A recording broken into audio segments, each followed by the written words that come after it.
Have you ever wondered why political language seems designed to confuse rather than clarify? Why campaign promises often sound grand, yet somehow empty? Why grievous acts of violence become military interventions and tax increases transform into revenue enhancements? Consider this observation from George Orwell. Political language is designed to make lies sound truthful and murder respectable, and to give an appearance of solidity to pure wind. This sobering insight sets the stage for our exploration of one of the most powerful tools in the political arsenal, doublespeak. You might think that the greatest threats to democracy are external forces, foreign interference, economic crises, or social unrest. But what if I told you that according to scholars like William Lutz, the most insidious danger lies in the very language we use to discuss these issues? Lutz argued that the corruption of political language poses the greatest threat to democratic discourse. It's as if we're being manipulated not by force, but by words themselves. Or as Neil Postman put it, we are being rendered passive and vulnerable by our bombardment with psychological propaganda. But when does political language cross the line from persuasion to manipulation? Lutz observed that it's most evident during those critical moments in history when language becomes not a tool for communication, but a weapon for control. He termed this disturbing phenomenon doublespeak. In his seminal work Doublespeak, From Revenue Enhancement to Terminal Living, Lutz writes, the basic strategy of doublespeak is to appear to communicate, but actually to mislead. It is not the result of carelessness or accident. Most doublespeak is the product of clear thinking and is carefully designed and constructed to appear to communicate when in fact it doesn't. It's a chilling thought, isn't it? So what exactly is doublespeak? Simply put, it's language designed to evade responsibility, make the negative appear positive, and create the illusion of communication while actually preventing it. While you might be tempted to dismiss this as mere rhetoric, history provides us with countless examples of its devastating effects. Consider the Vietnam War, where villages were pacified, meaning destroyed, civilian deaths became collateral damage, and bombs were dubbed protective reaction strikes. Or think about the more recent financial crisis, where toxic assets became troubled assets, and bank failures were termed necessary market corrections. The consequences of doublespeak are far-reaching and profound. Lutz studied this phenomenon extensively and observed that when doublespeak becomes normalized in political discourse, citizens become skeptical of all language, cynical about the possibility of finding truth, and ultimately apathetic about the democratic process itself. But perhaps most terrifying of all, Lutz noted that when we can no longer trust the meaning of words, we can no longer trust each other.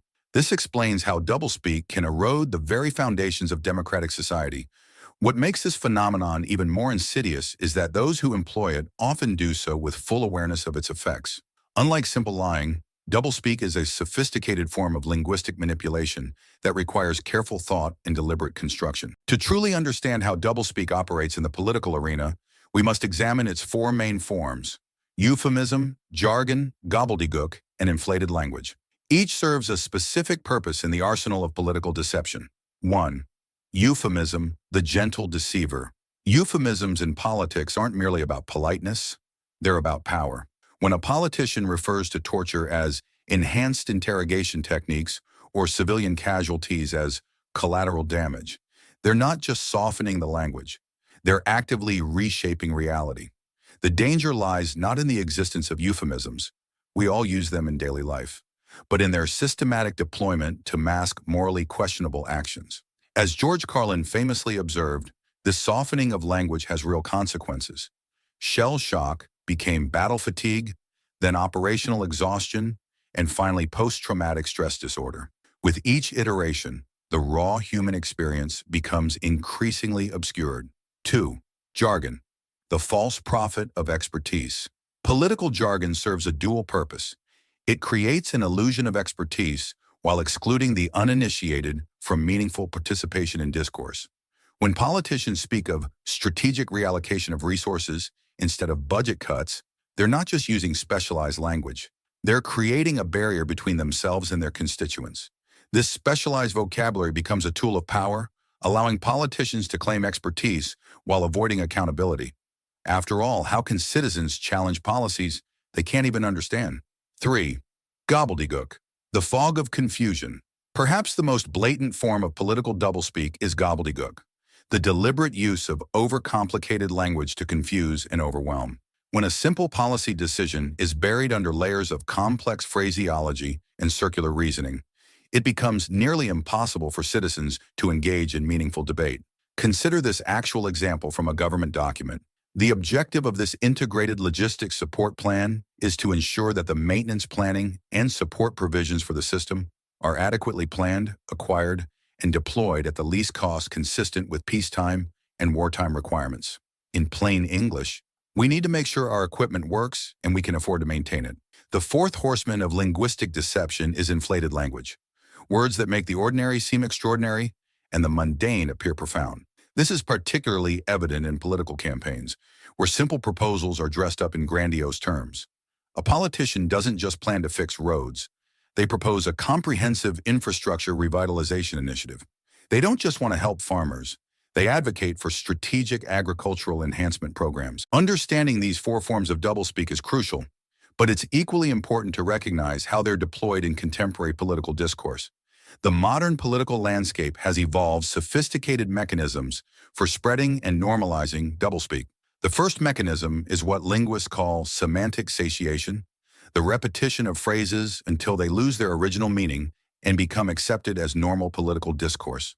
Terms like peacekeeping mission, war, right-sizing, firing people, or alternative facts, lies, become normalized through constant repetition in media and political speeches.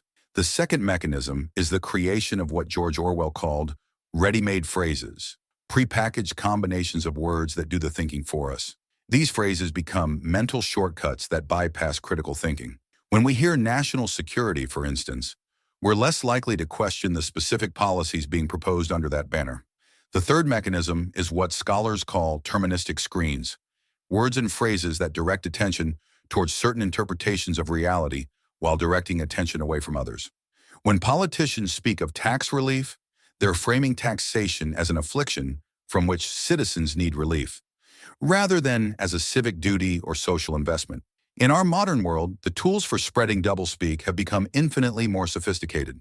Social media algorithms, targeted advertising, and 24-hour news cycles create echo chambers where doublespeak can flourish unchallenged. Consider how quickly certain phrases can spread across social media platforms, becoming accepted truth before they can be properly examined. A controversial policy becomes a common-sense solution, opposition becomes obstruction, and legitimate concerns become fear-mongering. The speed of modern communication means that doublespeak can be deployed and normalized faster than ever before. A phrase coined in a morning tweet can become standard political vocabulary by evening news time. So how do we fight back against the tide of doublespeak?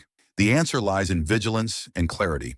When we encounter political language, we must question pleasant euphemisms that mask harsh realities, demand plain English explanations of technical jargon, reduce complex statements to their core meaning, ask for specific details behind grandiose promises. As George Orwell advised, the best defense against doublespeak is clear, precise language. Use short words instead of long ones, active voice instead of passive, and everyday terms instead of jargon. The battle against doublespeak isn't merely academic, it's about preserving the very foundation of democratic discourse. When we accept misleading language, we accept the erosion of truth in our political dialogue. The responsibility falls on all of us. Every time we challenge doublespeak, we strengthen democracy. Every time we accept it, we contribute to its decline. As Orwell warned, if thought corrupts language, language can also corrupt thought. The choice is simple but crucial.